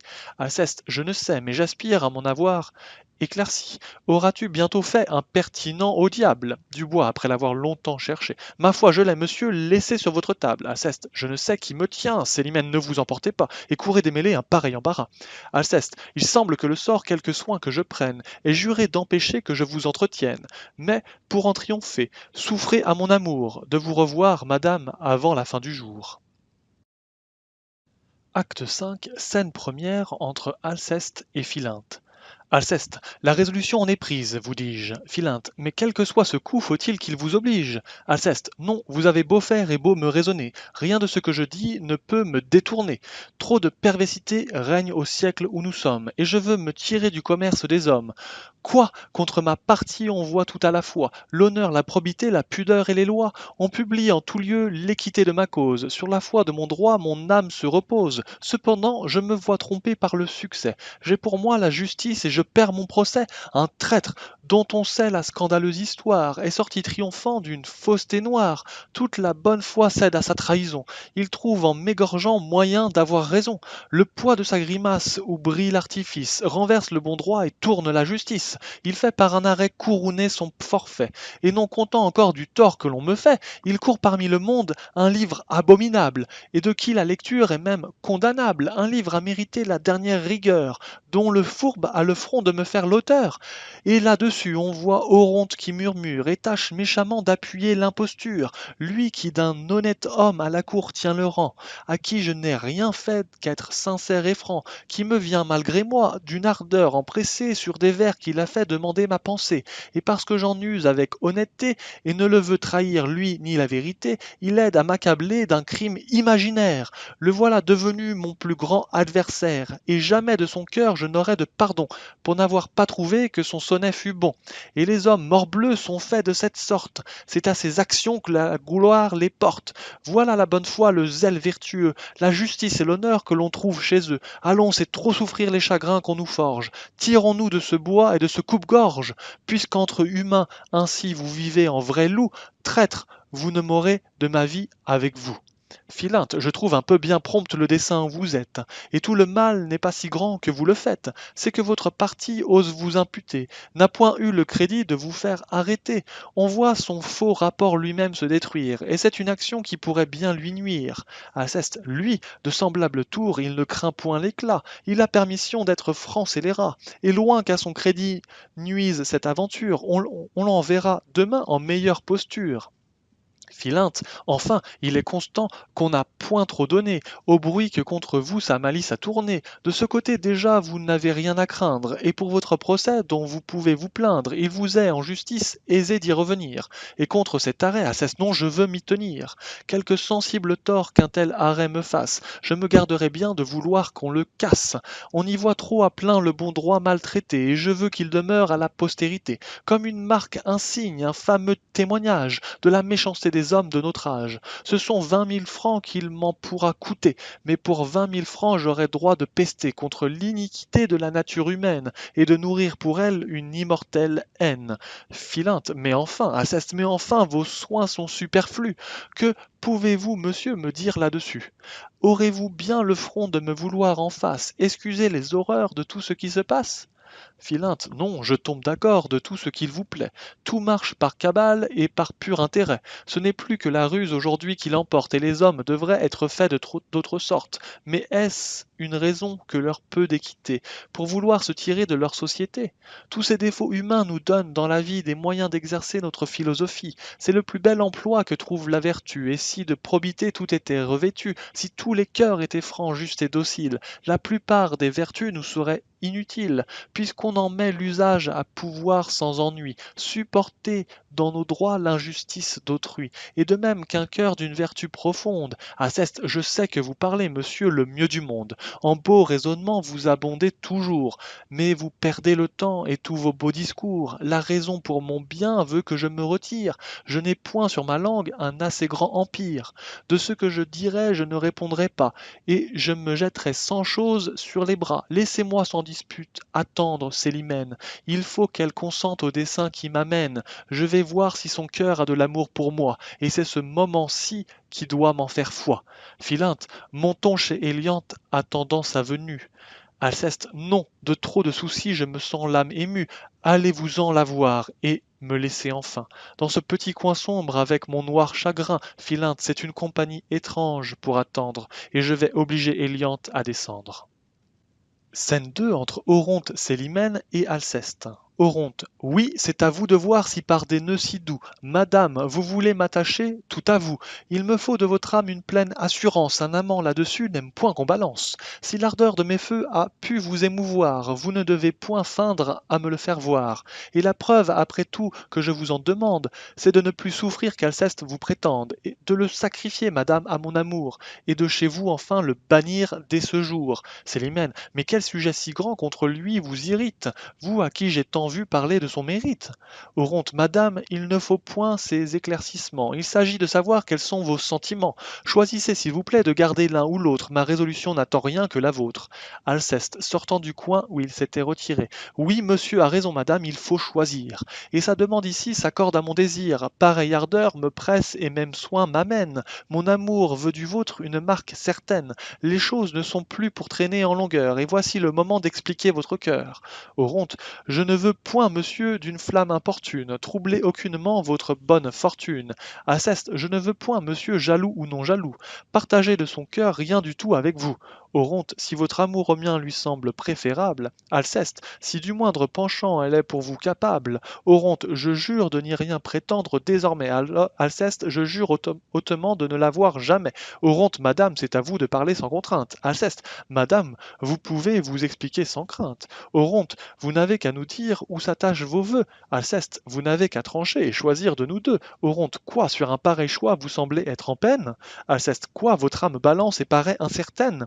Célimène, mon Dieu, que cette instance est là hors de saison, et que vous témoignez tous deux peu de raison. Je sais prendre parti sur cette préférence, et ce n'est pas mon cœur maintenant qui balance. Il n'est point suspendu sans doute entre vous deux, et rien n'est sitôt fait que le choix de nos vœux. Mais je souffre, à vrai dire, une gêne trop forte à prononcer en face un aveu de la sorte. Je trouve que ces mots qui sont désobligeants ne se doivent point dire en présence des gens. Qu'un cœur de son penchant donne assez de lumière, sans qu'on nous fasse aller jusqu'à rompre en visière, et qu'il suffit enfin que de plus doux témoins instruisent un amant du malheur de ses soins. Oronte, non, non, un franc aveu n'a rien que j'appréhende, j'y consens pour ma part, Alceste, et moi je le demande. C'est son éclat surtout qu'ici j'ose exiger, et je ne prétends point pour vous voir rien ménager. Conserver tout le monde est votre grande étude, mais plus d'amusement et plus d'incertitude. Il faut vous expliquer nettement là-dessus. Ou bien pour un arrêt je prends votre refus. Je saurai de ma part expliquer ce silence, et me tiendrai pour dit tout le mal que j'en pense. Oronte, je vous sais fort bon gré, monsieur, de ce courroux, et je lui dis ici même chose que vous, Célimène, que vous me fatiguez avec un tel caprice. Ce que vous demandez a-t-il de la justice, et ne vous dis-je pas quel motif me retient? J'en vais prendre pour juge Héliante qui vient. Scène 3 entre Héliante, Philinte, Célimène, Oronte et Alceste. Célimène. Je me vois ma cousine ici persécutée, par des gens dont l'humeur y paraît concertée. Ils veulent l'un et l'autre avec même chaleur, que je prononce entre eux le choix que fait mon cœur, et que par un arrêt qu'en face il me faut rendre, je défende à l'un d'eux tous les soins qu'il peut prendre. Dites-moi si jamais cela se fait ainsi. Héliante. N'allez point là-dessus me consulter ici. Peut-être y pourriez-vous être mal adressé, et je suis pour les gens qui disent leurs pensées. Oronte, madame, c'est en vain que vous vous défendez. Alceste, tous vos détours ici seront mal sécondés. Oronte, il faut parler et lâcher la balance. Alceste, il ne faut que poursuivre à garder le silence. Oronte, je ne veux qu'un seul mot pour finir nos débats. Alceste et moi, je vous entends si vous ne parlez pas. Scène 4 entre Acaste, Clitandre, Arsinoé, Philinte Héliante, Oronte, Célimène et Alceste. Acaste. Madame, nous venons tous deux, sans vous déplaire, éclaircir avec vous une petite affaire. Clitandre à Oronte et à Alceste. Fort à propos, messieurs, vous vous trouvez ici, et vous êtes mêlés dans cette affaire aussi. Arsinoé. Madame, vous serez surprise de ma vue, mais ce sont ces messieurs qui causent ma venue. Tous deux, ils m'ont trouvé et se sont plaints à moi, d'un trait à qui mon cœur ne saurait prêter foi. J'ai du fond de votre âme une trop haute estime, pour vous croire jamais coupable d'un tel crime. Mes yeux ont démenti leurs témoins les plus forts, et l'amitié passant sur les petits discords. J'ai bien voulu chez vous leur faire compagnie, pour vous voir vous laver de cette calomnie. Acaste. Oui, madame, voyons, d'un esprit adouci. Comment vous vous prendrez à soutenir ceci? Cette lettre par vous est écrite à Clitandre. Clitandre, vous avez pour Acaste écrit ce billet tendre. Acaste à Oronte et à Alceste. Messieurs, ces traits pour vous n'ont point d'obscurité, et je ne doute pas que sa civilité à connaître sa main n'ait trop su vous instruire, mais ceci vaut aussi la peine de le lire. Vous êtes un étrange homme de condamner mon enjouement et de me reprocher que je n'ai jamais tant de joie que lorsque je ne suis pas avec vous. Il n'y a rien de plus injuste, et si vous ne venez bien vite me demander pardon de cette offense, je ne vous la pardonnerai de ma vie. Notre grand Flandrin de vicomte. Il devrait être ici. Notre grand Flandrin de vicomte, par qui vous commencez vos plaintes, est un homme qui ne saurait me revenir. Et depuis que je l'ai vu, 3/4 d'heure durant, cracher dans un puits pour faire des ronds, je n'ai pu jamais prendre bonne opinion de lui. Pour le petit marquis, c'est moi-même, messieurs, sans nulle vanité. Pour le petit marquis qui me tint hier longtemps la main, je trouve qu'il n'y a rien de si mince que toute sa personne, et ce sont de ses mérites qui n'ont que la cape et l'épée. Pour l'homme au ruban vert, à Alceste, à vous le dé, monsieur.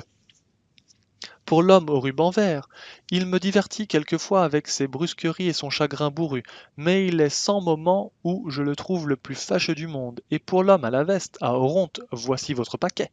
Et pour l'homme à la veste, qui s'est jeté dans le bel esprit et veut être auteur malgré tout le monde, je ne puis me donner la peine d'écouter ce qu'il dit, et sa prose me fatigue autant que ses vers.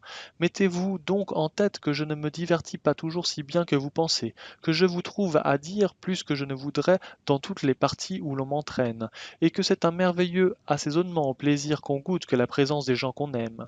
Clitandre, me voici maintenant, moi. Votre Clitandre dont vous me parlez et qui fait tant le doucereux est le dernier des hommes pour qui j'aurai de l'amitié. Il est extravagant de se persuader qu'on l'aime. Et vous l'êtes de croire qu'on ne vous aime pas. Changez pour être raisonnable vos sentiments contre les siens, et voyez-moi le plus que vous pourrez pour m'aider à porter le chagrin d'en être obsédé. D'un fort beau caractère, on voit là le modèle. Madame, et vous savez comment cela s'appelle? Il suffit, nous allons l'un et l'autre en tout lieu, montrer de votre cœur le portrait glorieux. Acaste, j'aurais de quoi vous dire, et belle est la matière, mais je ne vous tiens pas digne de ma colère, et je vous ferai voir que les petits marquis ont pour se consoler des cœurs du plus haut prix. Oronte, quoi? De cette façon, je vois qu'on me déchire. Après tout ce qu'à moi je vous ai vu m'écrire, et votre cœur paré de beaux semblants d'amour, à tout le genre humain se promet tour à tour. Allez, j'étais trop dupe et je ne vais plus l'être. Vous me faites un bien me faisant vous connaître. J'y profite d'un cœur qu'ainsi vous me rendez, et trouve ma vengeance en ce que vous perdez. Ah, Alceste, monsieur, je ne fais plus d'obstacle à votre flamme, et vous pouvez conclure affaire avec madame. Arsinoé, certes, voilà le trait du monde le plus noir. Je ne m'en saurais taire et me sens émouvoir. Voit-on des procédés qui soient pareils aux vôtres? Je ne prends point de part aux intérêts des autres, mais monsieur, que chez vous fixait votre bonheur, un homme comme lui de mérite et d'honneur, et qui vous chérissait avec idolâtrie, devrait-il, Alceste, laissez-moi, madame, je vous prie, vider mes intérêts moi-même là-dessus, et ne vous chargez point de ces soins superflus. Mon cœur a beau vous voir prendre ici sa querelle, il n'est point en état de payer ce grand zèle, et ce n'est pas à vous que je pourrais songer, si par un autre choix je cherche à me venger. Arsinoé. Et croyez-vous, monsieur, qu'on ait cette pensée, et que de vous avoir on soit tant empressé? Je vous trouve un esprit bien plein de vanité, si de cette créance il peut s'être flatté. Le rebut de madame est une marchandise dont on aurait grand tort d'être si fort éprise. Détrompez-vous de grâce et portez-le moins haut. Ce ne sont que pas des gens comme moi qu'il vous faut. Vous ferez bien encore de soupirer pour elle, et je brûle de voir une union si belle. Elle se retire. Alceste, eh bien, je me suis tue malgré ce que je vois, et j'ai laissé parler tout le monde avant moi. Ai-je pris sur moi-même un assez long empire? Et puis-je maintenant, Célimène, oui, vous pouvez tout dire. Vous en êtes en droit lorsque vous vous plaindrez, et de me reprocher tout ce que vous voudrez. J'ai tort, je le confesse, et mon âme confuse ne cherche à vous payer d'aucune vaine excuse. J'ai des autres ici méprisé le courroux, mais je tombe d'accord de mon crime envers vous. Votre ressentiment sans doute est raisonnable. Je sais combien je dois vous paraître coupable, que toute chose dit que j'ai pu vous trahir, et qu'enfin vous avez sujet de me haïr. Faites-le, j'y consens, Alceste, et le puis-je, traîtresse? Puis-je ainsi triompher de toute ma tendresse? Et quoique avec ardeur je veuille vous haïr, trouvai-je un cœur en moi tout prêt à m'obéir? Ah, Héliante et Philinte, vous voyez ce que peut une indigne tendresse, et je vous fais tous deux témoins de ma faiblesse, mais à vous dire vrai, ce n'est pas encore tout, et vous allez me voir la pousser jusqu'au bout, montrer que c'est à tort que sage on nous nomme, et que dans tous les cœurs il est toujours de l'homme. Ah, Célimène, oui, je veux bien, perfide, oublier vos forfaits. J'en saurais dans mon âme excuser tous les traits, et me les couvrirais du nom d'une faiblesse, où le vice du temps porte votre jeunesse, pourvu que votre cœur veuille donner les mains au dessein que je fais de fuir tous les humains, et que dans mon désert, où j'ai fait vœu de vivre, vous soyez sans tarder résolu à me suivre. C'est par là seulement que, dans tous les esprits, vous pouvez réparer le mal de vos écrits, et qu'après cet éclat qu'un noble cœur abhorre, il peut m'être permis de vous aimer encore. Célimène, moi renoncer au monde avant que de vieillir, et dans votre désert aller m'ensevelir? Alceste, et s'il faut qu'à mes yeux votre flamme réponde, que doit vous importer tout le reste du monde? Vos désirs avec moi ne sont-ils pas contents? Célimène, la solitude effraie une âme de 20 ans. Je ne sens point la mienne assez grande, assez forte, pour me résoudre à prendre un dessein de la sorte. Si le don de ma main peut contenter vos vœux, je pourrais me résoudre à serrer de tels nœuds. Élimène, Alceste, non, mon cœur à présent vous déteste, et ce refus lui seul fait plus que tout le reste, puisque vous n'êtes point en des liens si doux, pour trouver tout en moi comme moi tout en vous. Allez, je vous refuse, et ce sensible outrage de vos indignes fers pour jamais me dégage. Célimène se retire, et Alceste parle à Héliante. Madame, sans vertu orne votre beauté, et je n'ai vu qu'en vous de la sincérité. De vous depuis longtemps je fais un cas extrême, mais laissez-moi toujours vous estimer de même, et souffrez que mon cœur, dans ces troubles divers, ne s'en présente point à l'honneur de vos fers. Je m'en sens trop indigne et commence à connaître que le ciel pour ce nœud ne m'avait point fait naître, que ce serait pour vous un hommage trop bas que le rebut d'un cœur qui ne vous valait pas. Et qu'enfin, Éliante, vous pouvez suivre cette pensée. Ma main de se donner n'est pas embarrassée, et voilà votre amie sans trop m'inquiéter, qui si je l'en priais, la pourrait accepter. Philinte, ah, et honneur, madame, est toute mon envie, et j'y sacrifierais et mon sang et ma vie. Alceste, puissiez-vous, pour goûter de vrai consentement, l'un pour l'autre à jamais garder ses sentiments. Trahi de toutes parts, accablé d'injustice, je vais sortir d'un gouffre où triomphent les vices, et chercher sur la terre un endroit écarté, où d'être homme d'honneur on ait la liberté. Philinte, allons, madame, allons employer toute chose, pour rompre le dessein que son cœur se propose.